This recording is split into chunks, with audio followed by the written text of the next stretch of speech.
What's poppin', people? SSJAipom here with episode 32 of the skill analysis series. We're checking out Frieza's mentor skills today, and we're trying to find ways to link into or use the skills and give any relevant information in terms of cancels or whatnot, so you guys know what to do with these skills on your custom created characters or on Frieza himself. Of course, if we missed anything or you have any practical tips, hook us up in the comment section below. Our lovely thick assistant is Potan, the female Saiyan, and her stats are not at all padded for damage. As a female Saiyan, she has a minor increase in Ki Blast super damage, so keep that in mind. And a quick side note, if you happen to hear any rain or thunder in the background, my apologies, but it is raining very, very hard outside of my apartment right now. I love it. We'll be checking out Death Beam, Death Slicer, Death Crasher, and Death Ball. If you're looking for Frieza's other edgy, iconic skills that you might have noticed, like Emperor's Death Beam and all that, etc., they'll be most likely covered in a later date with Cooler and Frost iconic skills. We're checking out the mentor skills right now, meaning the skills you get from the Frieza mentor. So iconic skills will be covered on a later date, but for now, it's mentor.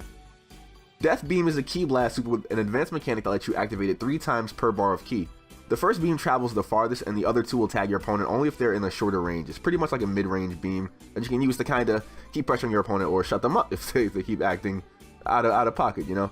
This skill is very easy to combo into, and you can get like an almost guaranteed advanced mechanic usage of it, and use it after a warp combo, meaning you can do all 3 beams with ease without much of a pressure to get that done.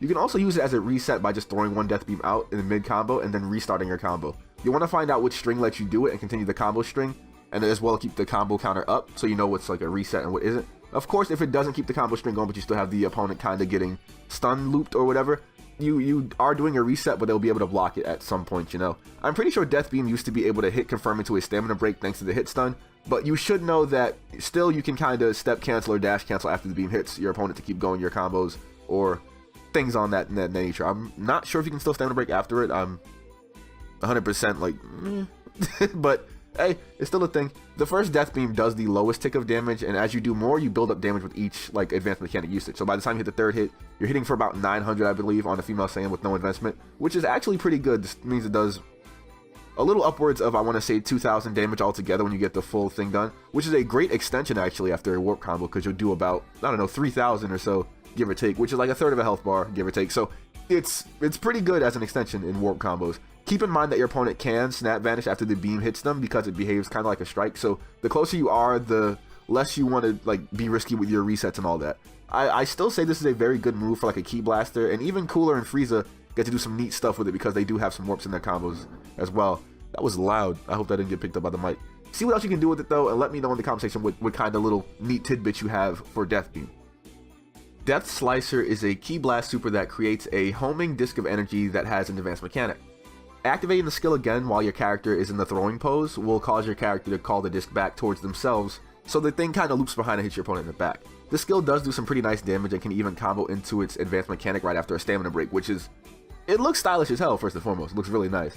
This skill cannot be blocked, and it can be comboed into after warp combos fairly easily too, so if you have like any ideas on how to throw this thing, warp combos are probably your best bet to kind of just get a good confirm into them, just because your opponent probably can't, you know, react in time. Just take note that the recovery after throwing this thing is pretty long, but at any point in the recovery frames of the attack, trigger it again and the advanced mechanic should in fact work, so you can bring it back to yourself to kind of hit your opponent, or like, you know, catch someone who thinks they're a little too good for it.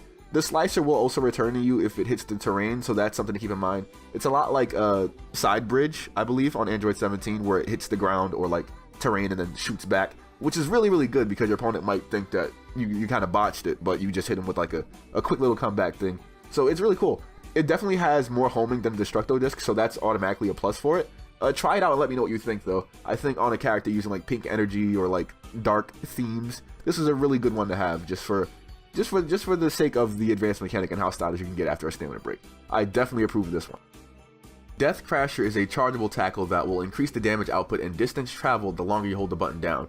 You travel a fairly good distance and seem to be protected from at least 1 attack in flight while you're using the fully charged version, but the super armor does seem to come and go pretty quickly, so I wouldn't bank on it defending you too much. It's very weird how like this thing acts. Like it's really weird to time it. After warp combos, the uncharged version of this attack is very easy to link into though, so you can always do that on like a striker character, like a female Majin or a male Saiyan, or even if you want to be like a striker on a female Saiyan, just go for it. You can do some really neat damage. It does some it does some impressive damage without any investment, which is really nice because on a female Saiyan, I would imagine your strike is kind of low. And during the charge for the skill, you can actually be hit, so it's not exactly safe to just charge it up all the way. I would say after like a stamina break or you have like a really nice confirm into it, going for the charge is like a really neat thing to do. You can also link it into like things like Death Beam or Death Ball, I'm pretty sure. No, Death Ball is a certain one, because I have a clip of that in the video.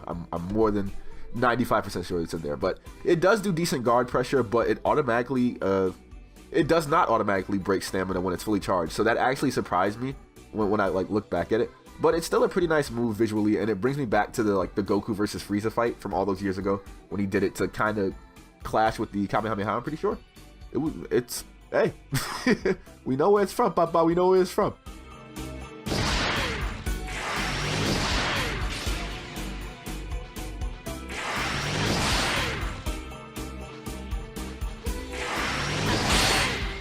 Death Ball is a serious Ki Blast ultimate that hits your enemy, shreds them, and then does a knockback impulse. It is fast enough to be used after a heavy knockdown combo, and you can link moves that require knockbacks after it for some dope looking combos. Try Death, Psycho Bomb, Victory Rush, Flash Strike, or anything along those lines to see what I mean with that. Like, it looks really cool. It's really nice actually, and I used a couple of them in the Potanless Flex video. In Xenoverse 1, this was like a spammer favorite because of the homing it had and how easy it was to end fights as a Saiyan. But it doesn't have as much homing this time around.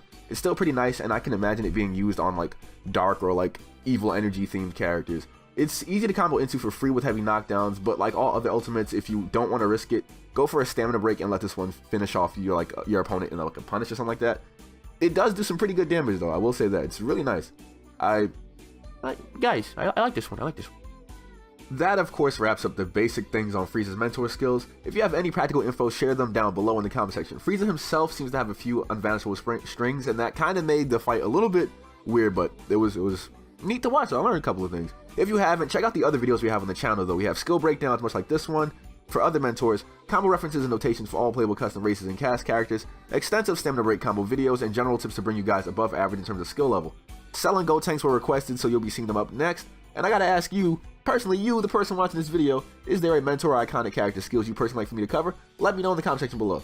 But that's gonna be it from me though, and I hope to see you all in the very next video. I'm not playing Xenoverse 2 nearly as much as before, so pardon me if the schedule seems a little bit out of whack or whatever. I still have to kind of get I guess motivation to play this, but I don't know, my flame is kind of waning on this one.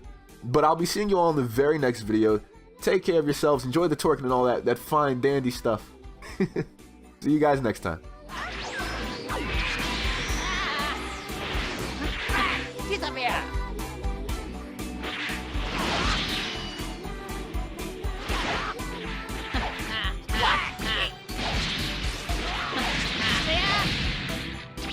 See ya!